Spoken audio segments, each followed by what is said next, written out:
Federation, including Borno State, Nasarawa State, and the Northern State. Do you speak to all of them? Yeah, that's another, very tricky one, because if you say you want to speak to finance commissioners, you go through their forum. You're unlikely to find any meeting, whether of the Governors Forum or NEC or Finance Commissioner, where everybody would attend. And I cannot recall, because I don't know all of them one-to-one, so I can't tell specifically whether the Finance Commissioner for Borno State was in attendance. But I would imagine, because we have more engagement with the Internal Revenue Service, at least four sessions.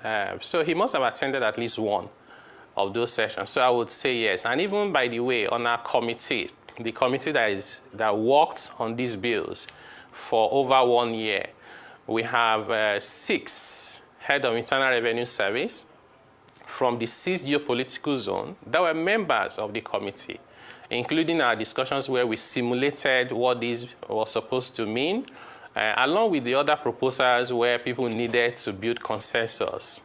And for us, because of the data we're working with and the inequity we thought we were going to correct, we had not envisaged that this was going to be a pushback from the other states. We thought that the pushback was going to come from Lagos State mostly, and maybe a little bit from Rivers State, because that's what the data we had was saying to us. It's almost like we ended up with the people we are fighting for are now fighting us. But that's why for us, otherwise would have insisted in speaking to maybe governors from states where they don't have a lot of derivation today, but we are trying to push their derivation up. VAT derivation, I think that word is just very sensitive, because people think about the oil and gas derivation where it's based on production. So if you're not producing crude oil, you don't get any part of that derivation. Whereas for VAT, every state consumes. So when you share anything based on derivation, everybody will share out of it.